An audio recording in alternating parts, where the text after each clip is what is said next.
അസ്സലാമു അലൈക്കും വറഹ്മത്തുള്ളാഹി വബറകാതുഹു. ഖുർആൻ പഠനം സൂറത്തുൽ ദുഹ 11ാമത്തെ സൂക്തം.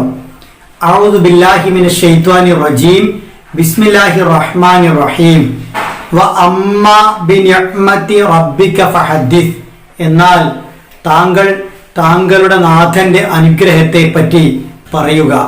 വ അമ്മ എന്നാൽ ബിനിഅ്മതി അനുഗ്രഹത്തെ കൊണ്ട് റബ്ബിക താങ്കളുടെ നാഥന്റെ ഫഹദ്ദിസ് അപ്പോൾ താങ്കൾ പറയുക. ഈ അധ്യായം അവസാനിപ്പിച്ചുകൊണ്ട് അള്ളാഹുവിന്റെ തിരുദൂതരോട് കൽപ്പിക്കുന്നത് അള്ളാഹു താങ്കൾക്ക് നൽകിയ എല്ലാ അനുഗ്രഹങ്ങളെയും താങ്കൾ വിളംബരം ചെയ്യുക എന്നതാണ്.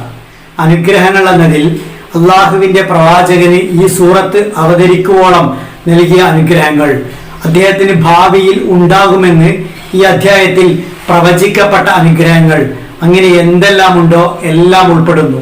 എല്ലാ അനുഗ്രഹങ്ങളെയും ഫഹദ്ദിസ് താങ്കൾ പ്രകടിപ്പിക്കണം, പറയണം എന്നാണ് വിശുദ്ധ ഖുർആൻ കൽപ്പിക്കുന്നത്. ഈ പ്രകടനത്തിന് വിവിധ രൂപങ്ങൾ ഉണ്ടാകാം. മനസ്സിൽ ആ അനുഗ്രഹങ്ങളെ ആത്മാർത്ഥമായി ഉൾക്കൊള്ളുക, അംഗീകരിക്കുക, അതിന്റെ ദാതാവിനോട് നന്ദിയുള്ളവനാവുക. നാവുകൊണ്ട് അനുഗ്രഹങ്ങളെ തുറന്ന് സമ്മതിക്കുക.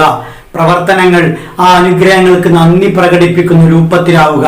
ഇതാണ് അനുഗ്രഹം പ്രകടിപ്പിക്കലിന്റെ യഥാർത്ഥ രൂപം. പ്രവാചകത്വം എന്ന അനുഗ്രഹത്തെ വിളംബരം ചെയ്യൽ, തന്നിൽ അർപ്പിതമായ പ്രവാചകത്വം എന്ന കർത്തവ്യത്തെ യഥാവിധം നിർവഹിച്ചുകൊണ്ടും സത്യപാന്താവിനെ ജനങ്ങൾക്ക് മനസ്സിലാക്കി കൊടുക്കാൻ വേണ്ടി അക്ഷീണം പരിശ്രമിച്ചുകൊണ്ടുമാണ്.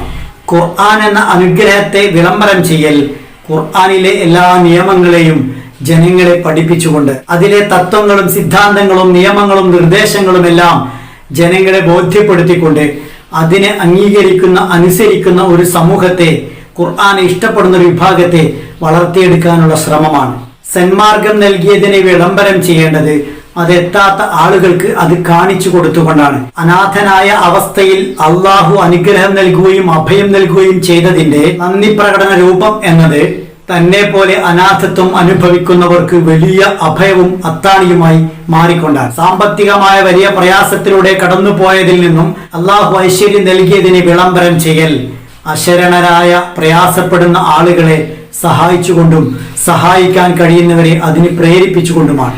ഇങ്ങനെ എല്ലാ അനുഗ്രഹങ്ങളെ കുറിച്ചും എങ്ങനെയാണോ വിളംബരം ചെയ്യേണ്ടത് അങ്ങനെ വിളംബരം ചെയ്യേണ്ടതുണ്ട് വിശ്വാസി. അലി ഇബ്നു അബീ ത്വാലിബ് റളിയല്ലാഹു അൻഹുവിനോട് സ്വഹാബികളെ കുറിച്ച് ചില ആളുകൾ ചോദിച്ചപ്പോൾ അദ്ദേഹം സ്വഹാബികളെ വളരെയേറെ പുകഴ്ത്തി സംസാരിച്ചു. ആ സമയത്ത് ആളുകൾ പറഞ്ഞു, ഇനി അങ്ങയെ കുറിച്ച് പറയുക. അദ്ദേഹം പറഞ്ഞു, ആത്മപ്രശംസ അള്ളാഹു നിരോധിച്ചിരിക്കുന്നു എന്ന്. അപ്പോൾ അവർ ഈ സൂക്തം പറഞ്ഞു, അള്ളാഹു നൽകിയ അനുഗ്രഹങ്ങളെ വിളംബരം ചെയ്യാൻ അള്ളാഹു ആവശ്യപ്പെട്ടിട്ടില്ലേ? അലി റളിയല്ലാഹു അൻഹു പറഞ്ഞു, എങ്കിൽ ഞാൻ പറയാം. ആളുകൾ എന്തെങ്കിലും ചോദിച്ചു വന്നാൽ ഞാൻ അത് നൽകാറുണ്ട്. അലി റളിയല്ലാഹു അൻഹുവിന്റെ പുത്രൻ ഹുസൈൻ റളിയല്ലാഹു അൻഹു പറഞ്ഞു, നീ ഒരു നന്മ ചെയ്താൽ അത് നിന്റെ സഹോദരനോട് പറയണം. അതിൽ പ്രകടനാത്മകതയുടെ അംശമില്ലെങ്കിൽ, അതുപോലെ അത് പറയുന്നത് വഴി സഹോദരന് ഒരു നന്മ ചെയ്യാൻ അത് പ്രേരകമാകുമെങ്കിൽ, അള്ളാഹു നൽകിയ അനുഗ്രഹങ്ങളെ വിളംബരം ചെയ്യുന്നത് അവനോട് നന്ദി കാണിക്കണമെന്ന ബോധത്തോടെയാകണം.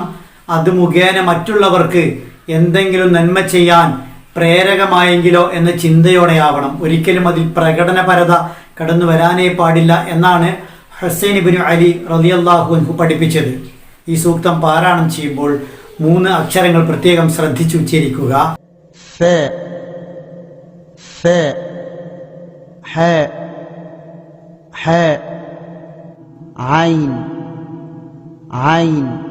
وأما بنعمة ربك فحدث.